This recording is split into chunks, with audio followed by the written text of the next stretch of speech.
start on Daf Tzaddik, where it says Katan, the Mishnah, the Mishnah right before the new parak. Hashem, that we're able to learn every day. It's possible learning. Check base in English immediately.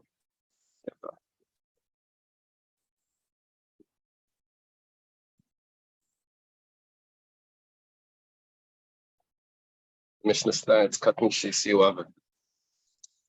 There's a child that his father accepted Kedushin for him. So he's married, but he was married by his father to someone. Well, what happens when he reaches maturity? He kept her. He remained married to her. So the ksuba that the father made is still intact. Can't say that I never agreed to this or something. Well, he remained married, so that means he agreed to it. Let's say there's a convert and his wife. They're not converted yet. They're married. He wrote her a ksuba. Now, the ksuba is not a halachic ksuba, but it's just the contract, similar to the halachic one. It's just between non-Jewish people. And then they convert. So ksubasa kayemis, after the conversion, the ksuba is still there, shamanas kenkima. Because the fact is, they're still married, and this is how they're married, because there's a ksuba. Because it means that the institution of the sages kicks in. I don't know if it means, it sounds like it's the original ksuba is there, but I don't know if that's necessary. It doesn't have to be the original ksuba. Okay. Amar Rav Huna leishana alamana masayim. The ksuba that we're talking about is the 100 or 200. Oh, that's interesting. You see, he married her 200. She wouldn't have been a basula. After the conversion, she was already married before the conversion. She wouldn't have been a basula when he reaches maturity, because she was basula beforehand. Now she's not. Maybe that fits with that opinion that says that Gula Satsumai is still 200. If she's not a virgin because of him, so it's still 200. Maybe that's the shot. I always wonder why makes based in people who aren't Jews. But who cares who's going to come? But this is the example.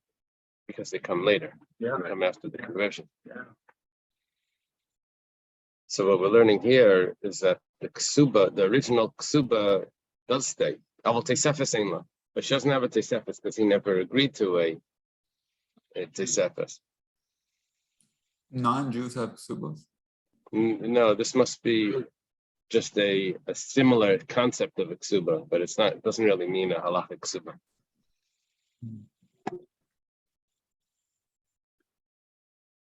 Must have had something.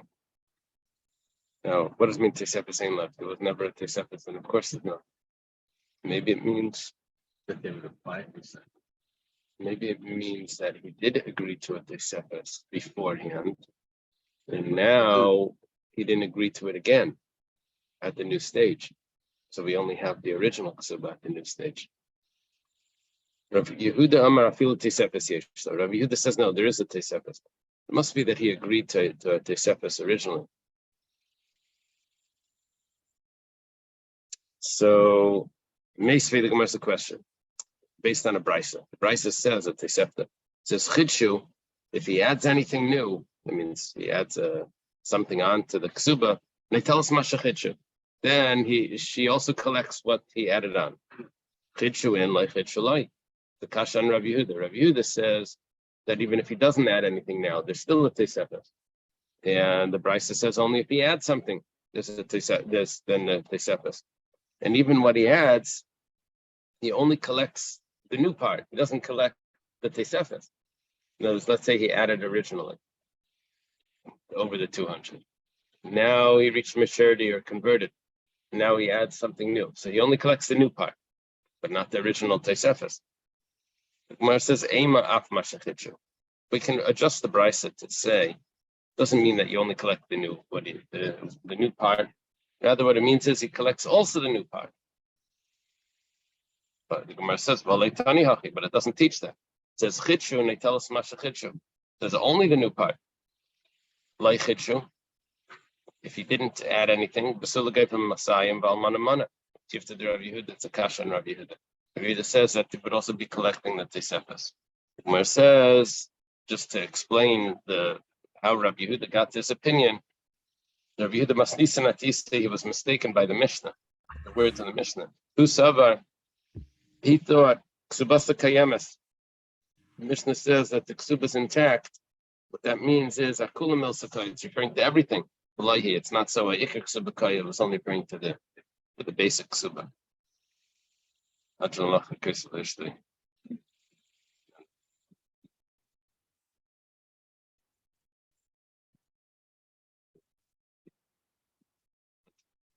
much.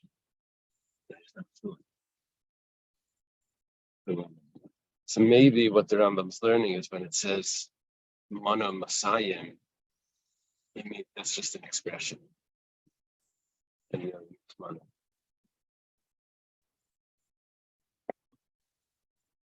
Maybe the convert was 100, but the child would be 200. Okay. Next chapter discusses multiple claims on the husband. This wife, that wife, this is, that is, and what's the takes precedence over like how to collect when there's not enough money. One of the things that we're going to discuss over here is something called Kesubos different. We mentioned this before. What that is that in order to encourage a father to give a nice sized dowry for his daughter, so you write in the Kesuba that the male heirs of his daughter should inherit the Kesuba, the dowry, before it's the rest of the inheritance is divided up amongst the other siblings, the other spouses, children. So that way, at least the dowry will go to his grandchildren. Okay, talking about time, some people would marry more than one wife at a time. Question, two from the first wife and three from the second one. So is the inheritance divided into 5? Yeah, it's divided into 5 because it follows him. It doesn't follow the wife. Yeah. No, this protects against that, right? This would be all of a sudden the mother comes into play.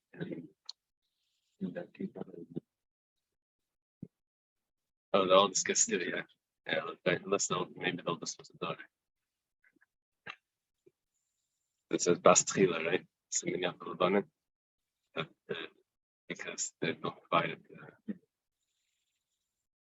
Okay. Misha Yanasi Shtei Nashim. Someone that was married to 2 women. Umeis. And then he passed away. Well, they're coming to collect their ksuba. That's the rule. The husband dies, then they get their ksuba.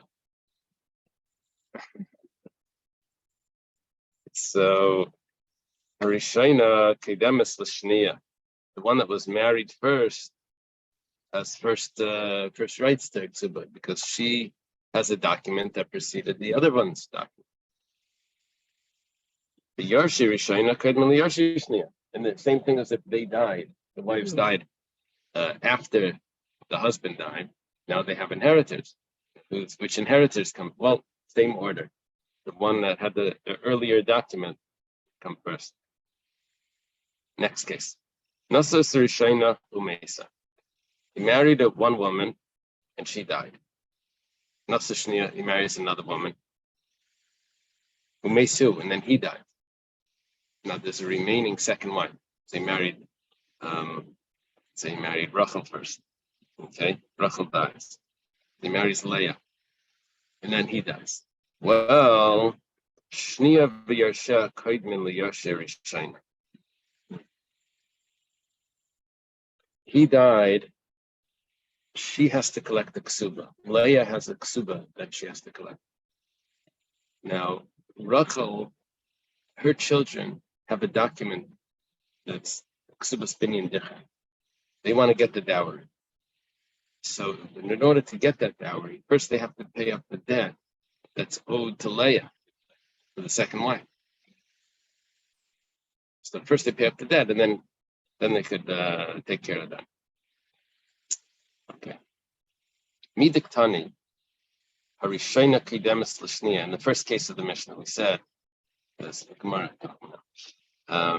the first wife comes first. Doesn't say that the first wife gets and the second wife doesn't get. That implies the sounds like though. You see, the Gemara is saying, what would happen? The second wife would actually take, without permission, would confiscate some property to make sure that she's going to get paid. And then what's going to happen is the first wife, who had first would lose out. So what would be the halacha then? So it seems from this that we let Leah hold on to the property even though she came second because she took it. What are we learning from this? That a balchayv, let's say there's two creditors. One of them was earlier than the second one. If the second one ends up taking his payment first, before the first one is out of order, we say we let him keep it. That's what it seems based on this. Now that's not so clear. It's machlekes, and so we're surprised that we have such a clear statement from the Mishnah, even though the Mishnah doesn't really say that. Okay, we think that's what the Mishnah means when it says that the first wife comes first. Well, Umar says, really, I would tell you that if they confiscate the property out of order, we don't say that it's a done deal. We actually extract it from the person that took it, and we put it back in the correct order. My kedemis. So what did it mean when he said that he came first? It means like it should come first, but if he didn't, then it says legamri katani. It means no, it's 100% first. And I'll give you a proof. We have another Mishnah that says ben kedem labas. When it comes to inheritance, the son comes before the daughter. Now the daughter doesn't inherit at all, but it uses kedem as to mean proceed. But it doesn't mean proceed. It means that it knocks the other one out entirely. And there's no ban, then the daughter would inherit, but the daughter doesn't inherit. So you see that the word kedem doesn't just mean that that's the way we would like it to be. But if it's out of order, then it's acceptable. No, kedem means a 100% kedem. Ikadamri, those that had this Gemara, exactly the opposite. It says, Midlik Taniyim kad mashniya v'tafsa. Look, it didn't say what it could have said. It could have said that if the second one came and took property to collect her ksuba, that we don't take it out of her hands. It doesn't say that. Michlal, why didn't it say that? That implies that if the second one came, that we do take it out. This is playing with the what it could have said. Well, it didn't say that, so that means this and that. So that means we do take it out. Tells us exactly the opposite. That if a balchayv comes, the second creditor, a later creditor comes and takes it out of order, that we do take it out of his hand. What he collected is nothing.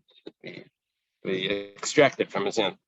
The Gemara says it's not necessarily so. Really, I could tell you that really what he collected is considered collected, even though he took out of order.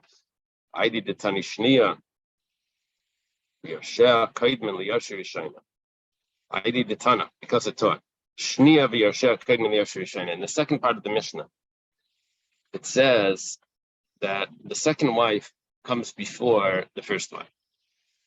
So in order to make some symmetry in the Mishnah, so in the first case of the Mishnah, it says Rishayna Kedemas Liyarshe Yarshe Rishayna or Rishayna Kedemas Lishniya. So just to keep that same halacha, like the same, similar to the way it's said in the second case, it said in the first case. Now don't ask why in the first case didn't it say this and that. It's because that was just to keep it symmetrical with the Mishnah.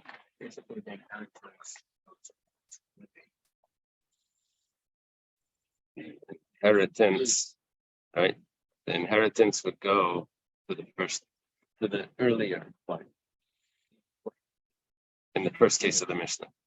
So I did Tanishni Veshek in the Yashir in the second case, the Tananam Rishonik Demasashniya in the first case. It says that the first wife gets, but that doesn't tell me anything about if they went out of order about Allah. The wife, or the creditor, or the wife. Okay, Nasa Sarishayna, he married his first wife, and then she died. Our story was that he married Rachel, and Rachel died. Then he marries Leah, and he dies. Okay.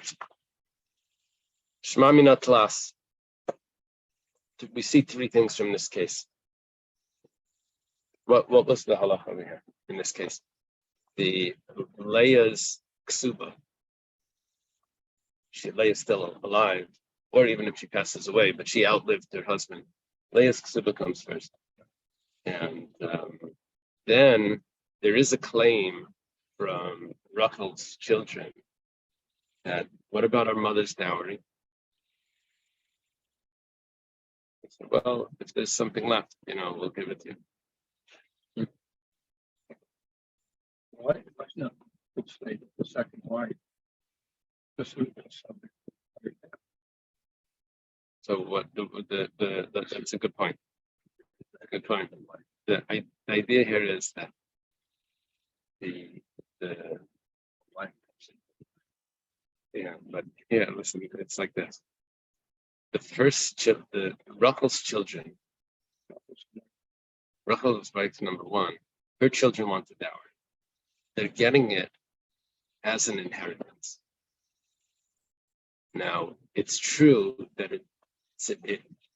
it's an inheritance. It's not the correct way of doing inheritance. Just 1 second. They're getting it as an inheritance. Now, inheritance is supposed to go with a certain order. This is out of order. It's not the way the Torah prescribes inheritance. So, in order to allow this to happen, there's one more detail. That detail is that we have to follow the prescribed inheritance laws that the Torah gives. So, however, we're gonna do that. We're gonna give money first to a double portion to the first son, and then this. But we're also going to extract something because of this special institution that the Seder set up, that the wives should inherit wife's children should inherit that dowry. Now, what happens by an inheritance is that they inherit, but the problem is that they're credited. So before they start dividing everything up, first they have to pay up all their debts. What's left is what's remaining for the inheritance. So they have the ksuba is considered the creditors, and the binyan dichrin, those male sons are the inheritors. So before the inheritors can start to enjoy what they're going to inherit, first they have to pay up all the debts first, and the debt is considered the ksuba. Leah's ksuba, the second wife, is one of the debts.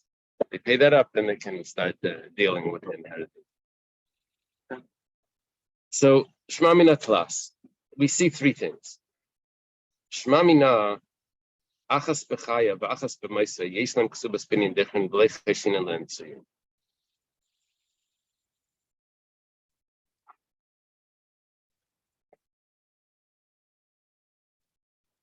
It's a nice long Rashi in here. What we could have thought. V'lo yamrinan. You see that in that Rashi. V'lo yamrinan. The whole Rashi is just exactly what we're not going to say.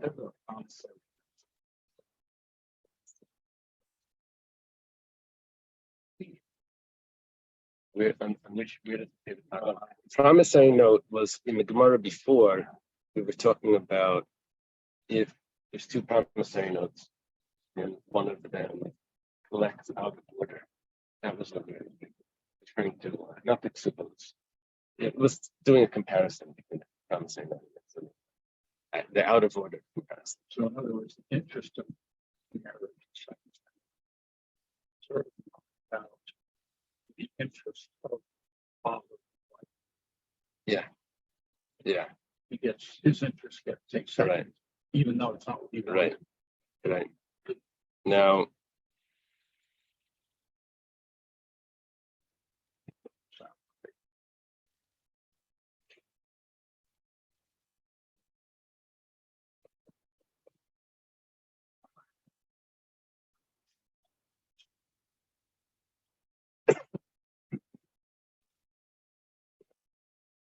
so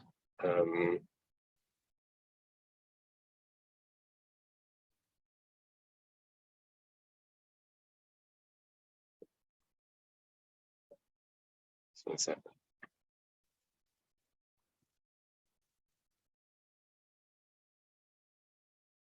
We're trying to say what we're not saying is that when one wife passed away while he was alive and one wife passed away after, that we should drop the whole.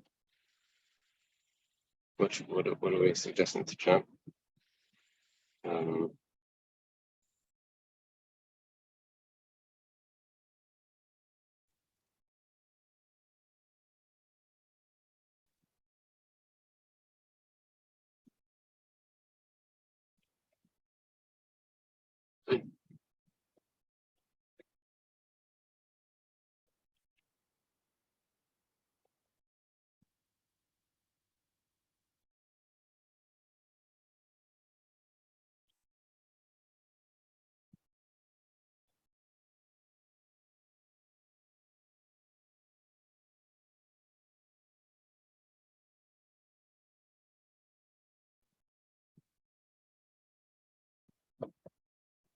Yeah.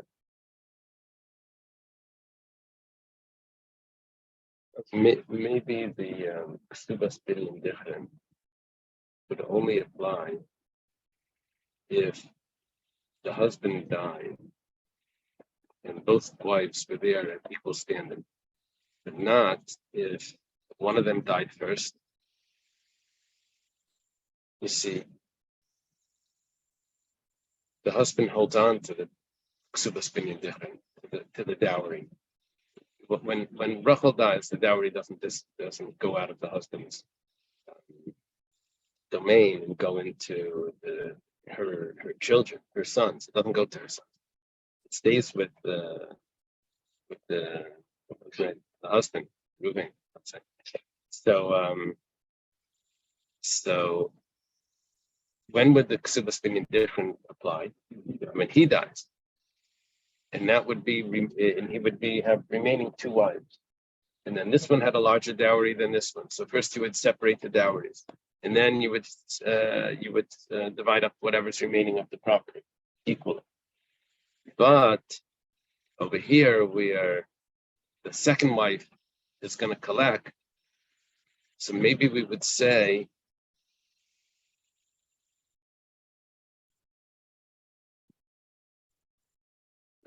that there should not be a Kesubos Daf at all. That we're saying that there shouldn't be no Kesubos Daf. In other words, the ksuba gets paid up to Leah, and then what's remaining should be divided equally. That's what they're suggesting, and we're saying not like that. We're saying no. We're saying that whatever's left over goes to the Kesubos Daf, and then if there's more left over, then that would go to the ocean. So this man dies. He has two Kesubos to pay. Right. The state has to pay two Kesubos, and the state has to pay $2,000. And if there's anything left, the kids get. Right. These are debts of the state. Right.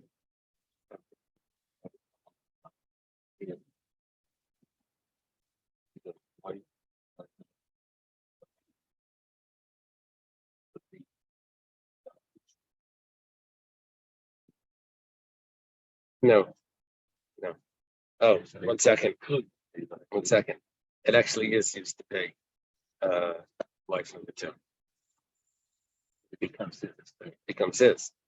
And then if there's left over, then they'll collect. Yeah, first they have to pay off the debts. Okay, the Gemara says, Mimai, where did you just get this from?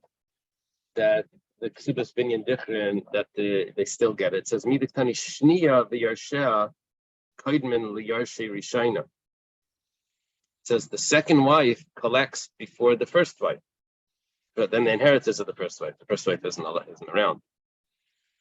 Mikdam hu dekadmi. It only says that they collect first.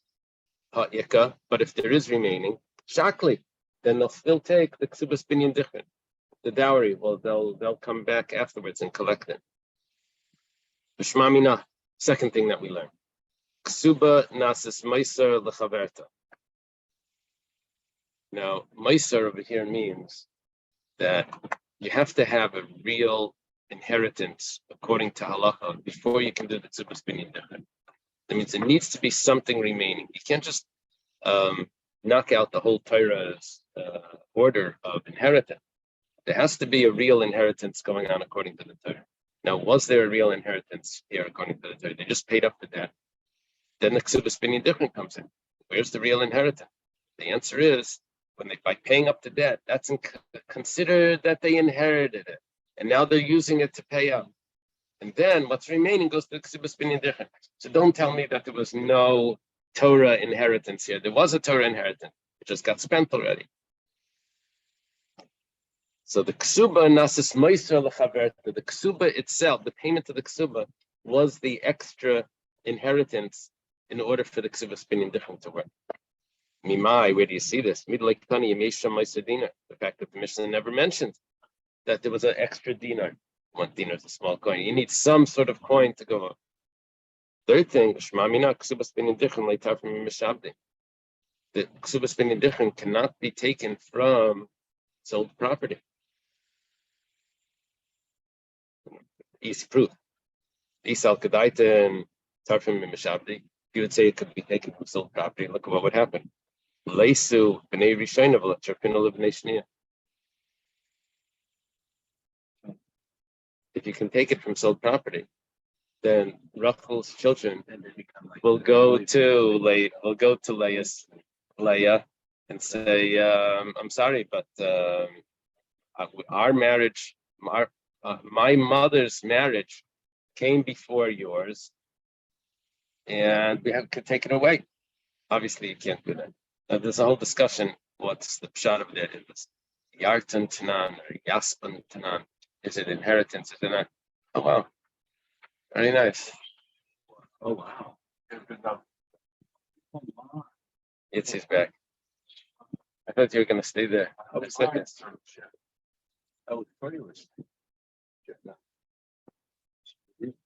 Okay. Maskifla Ravashi.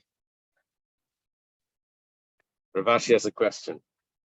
Ravashi is going to ask on 2 out of the 3 statements here. We had 3 statements. It's going to go for the first and second, I think. Mimai, how do you know that what you said is accurate? Maybe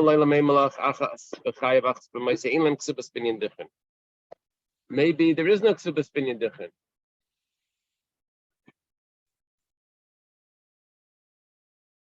Maybe there is no Kesubos Binyan Dichrin. So, but what did you say, Kaidman? Kaidman means that you came first. First means that after they're finished, after the Leah takes the Ksuba, then Rachel's children come in and take the Binyan Dichrin. Kaidman means first, means that there's a second. So no. Lenachlaktani doesn't mean a Kesubos Binyan Dichrin. It means came first before they divide the inheritance equally. Before they divide it. Not that it doesn't tell me what's second. We were thinking that what comes second would be the male sons and Kesubos Binyan Dichrin, the dowry that the male sons take from the mother. No, what it means is that what comes second is the dividing the inheritance equally. V'chitema Yarshe Rishayna Lamali.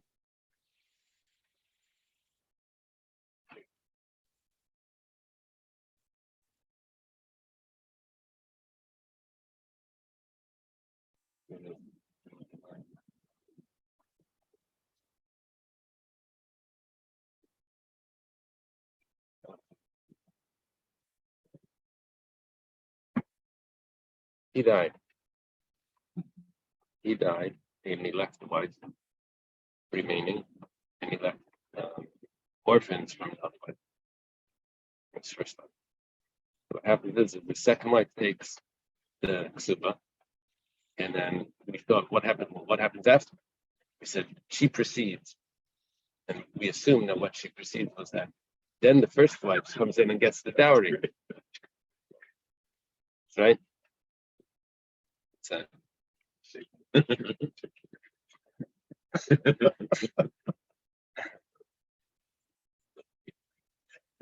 so now the question is that if you're going to tell me that Yarshe Harishayna, if you're going to tell me that it just comes to the inheritance, so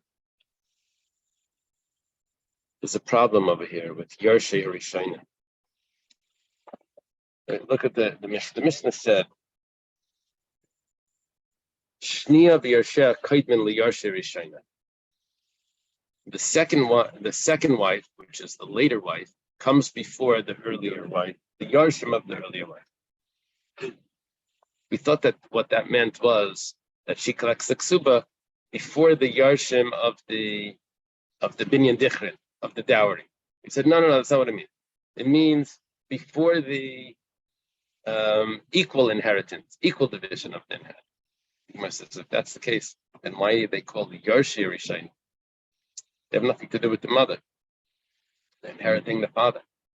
If it's an equal inheritance. If it's a dowry, then I get what you meant, Yarshi Rishain. But if it's not the dowry, if it's just equal inheritance from the father, it's not Yarshi Rishain, it's Yarshav. So the Gemara says, I did the Tanishni of Yarsha, Tananam Yarshi Rishain. Well, that's just to keep it symmetrical again. It said the second, the inheritors of the second wife come before the inheritors. It said inheritors of the first wife, but it means before all the inheritors. Okay. So,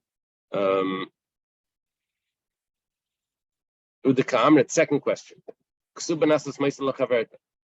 You said that the payment of the ksuba comes before the payment of the ksuba is considered the additional inheritance, which is the Torah inheritance, which that allows for the ksuba spinning different to work.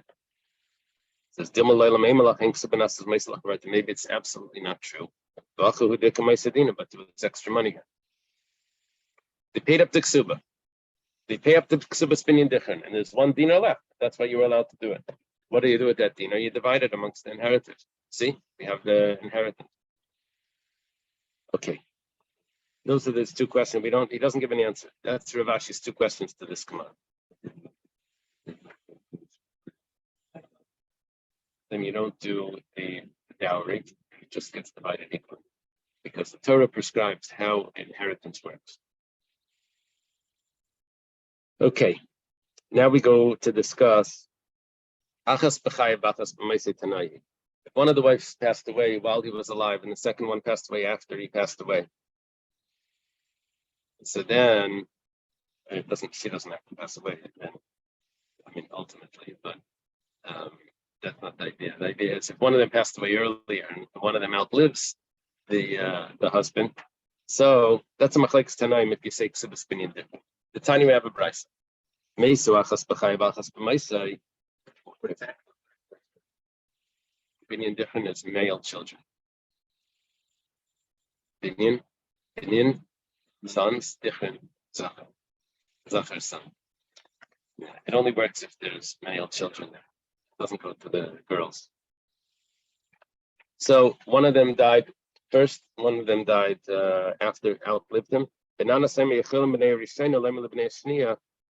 first ones can tell to the second wife's children, B'nei balas chaybatem. You are children of a creditor. The mother did pass away in this price. Yeah, but now they're talking to the inheritance. They say, take your mother's ksuba and then go. Now, what do they mean by they're saying this? The mean is that we inherited it as an inheritance. And now we're paying you as a debt, as a debt. Okay. So Children of number one. Children of number one takes children of number two. Yeah. The truth is we did inherit everything already, but we're going to pay it up. Okay. And then what happens?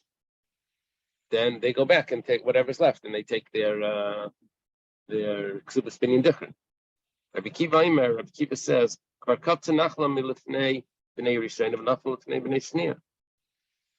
the inheritance had already jumped away from the person's first wife's children, and it's now at the second wife's children. And there is no Kesubos Binyan different. There is no dowry that's going to the first children's side. My love, but probably the machlokes is this. This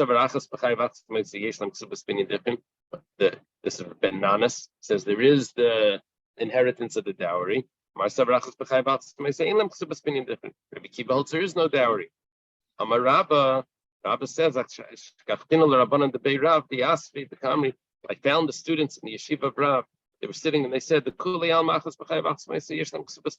not so. Even Rabbi Akiva holds that the dowry does go to the first wives, the first wife's kids. Question is, when they paid up the ksuba, is that considered as an inheritance that they got according to the Torah? The Torah says how inheritance is prescribed. Why didn't they get it? Well, they had used it to pay up the debts. So if that's the case, then they really did inherit, and then this is considered the extra inheritance, the surplus that they just used to pay up. Bananas holds that this was considered the surplus that was just used to pay up the debt, and then what's remaining would be the Kesubos Binyan different. But the ksuba and the creditors are not considered the extra, which means that if there was extra, yes, there would be a Kesubos Binyan different. The problem is that there was nothing extra. The ksuba took the money before the inheritance. You need to have what happened is the Kesubos Binyan different, which is ksuba number one, can only work if there was an actual Torah inheritance. Well, ksuba number two took all the money. So I have two ways of viewing ksuba number two taking all the money. Is that considered that there wasn't Torah inheritance, but just got paid up, but it was used to pay the ksuba? Or do we say that there was no inheritance because there was nothing left after that?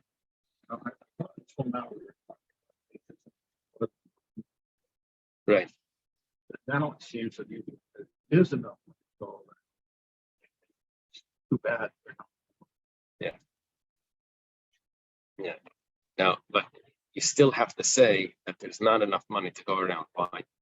Because if there would have been enough money to go around, then number one would be able to get the Kesubos Binyan different, and the little bit that was remaining after that would be divided equally, and that would be the inheritance, and that would allow it to work. The problem is that there really isn't enough to go around. That's the machlokes. Is there enough to go around? That's what's going on now. Okay.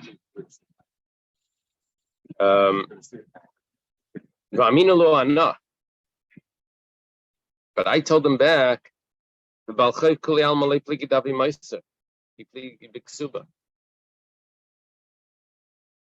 everyone would agree that to pay up a creditor is considered that there was an inheritance. They just spent it on paying the creditor. And then the Kesubos Binyan different would kick in. But when it comes to the ksuba, that's the machlokes. Is paying the ksuba considered that there was an inheritance and it was spent? Or is paying the ksuba considered that there was no inheritance? It comes to collect before the inheritance. Maskif lo Rav Yosef. Rav Yosef has a question. Yachi, Rabbi Akiva Amar Karkatz Nachla, that the inheritance jumped away from the first one. That's not so. Im yesh ma'aser dinam ribayle.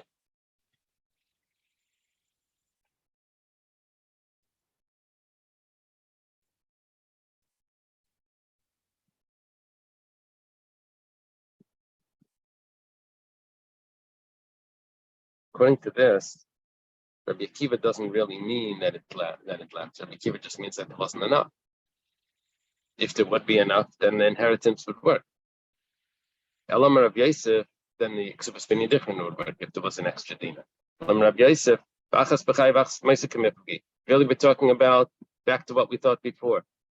That do we say Kesubos Binyan different when one of the wives passed away before him and one of the wives passed away afterward? And the same machlekes, which is between Rabbi Akiva and Bananas, is the following machlekes. The Tanya was taught in a brayso, Nasa Isha, Nasa Sarishayno Mesa, Nasa Sashnio Mesu. Yeah, same case. First wife passed away, Rachel passed away, and then Reuven dies and leaves the second wife remaining. One Bananas Shalzu. That's a very difficult pronoun there. This one's children come. Which children are you talking about? Well, we're going to assume right now that it's talking about the second children. And they take the ksuba. Reb Shimon Aimer,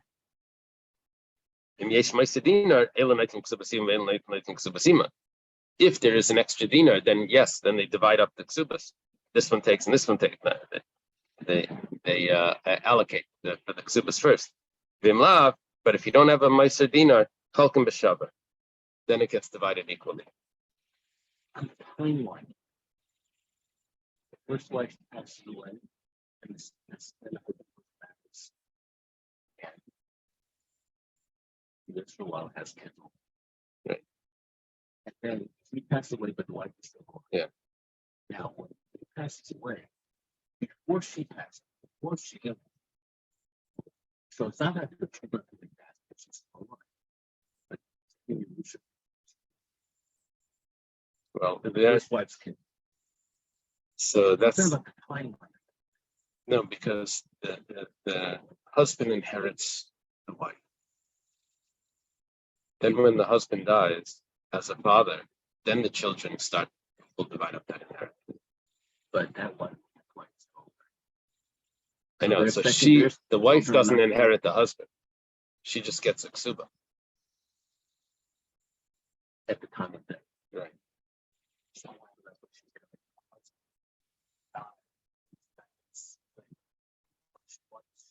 Yeah, that's what's supposed to happen. The problem is that we have other obligations here. First of all, there's a ksuba that the mother's supposed to get, and then you have the Kesubos Binyan different, which is the dowry from the first one. So, if there is extra money, then you divide it equally. The Gemara says, "My lab it must be this is the machlekes."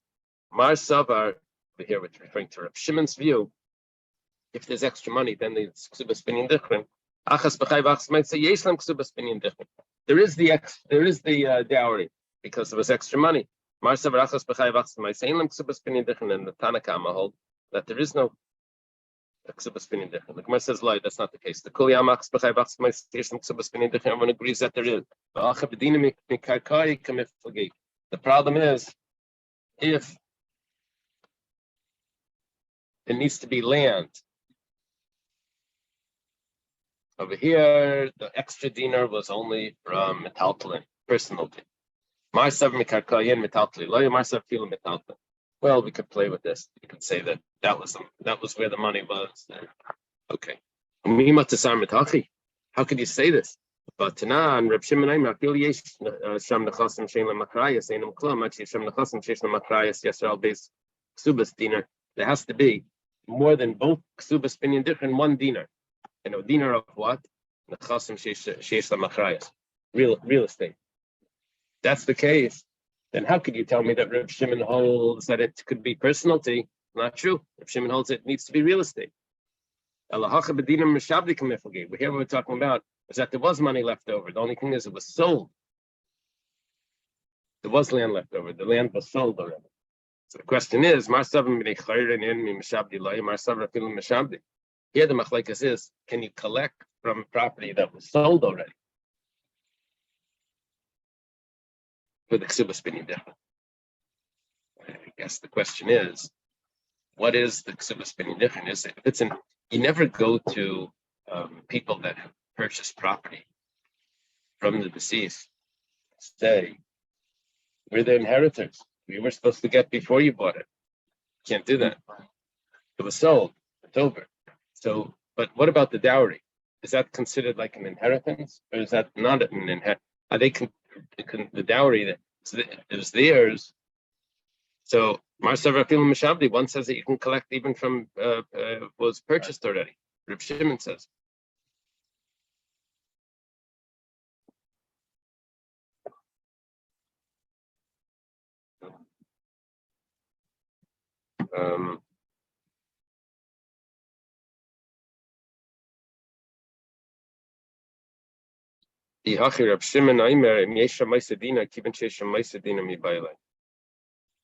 What does it mean? Im yesham ma'asedina. Should say kivan sheyesham ma'asedina.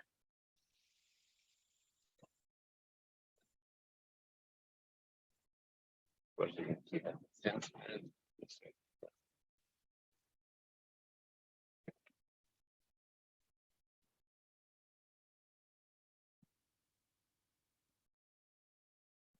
Well, we're talking about the surplus. The surplus, it was in the form of the unsold property. What does it mean, unsold property? Some specified as well as contract. Only in lien property. Oh, okay. Then no. Not once it's. What does this mean?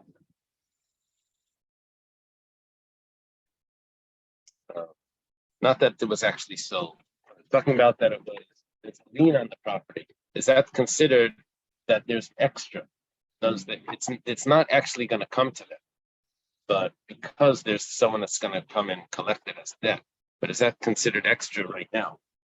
Is that considered a surplus?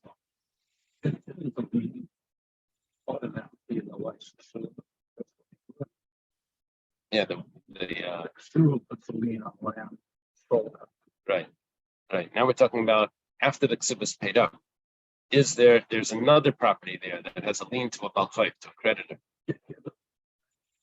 But let's say the father really was interested in making sure that his income got money, not someone else. So he puts the asset written into the Kesuba, wife out the wife. But this is going to go to his heirs, her heirs, her children. Now that's like any other coin. Right. So any property sold has a lien because of Kesuba and because of Whatever other the dowry. Oh. Right. Here, what we're talking about is we're looking at, in order for the dowry to be distributed properly, there needs to be a surplus of property for the inheritance. There is a surplus of property, but that surplus, that extra piece of property, has a lien on it itself to someone else. The question is, that considered a surplus or not? There's another credit. Yeah. So, we're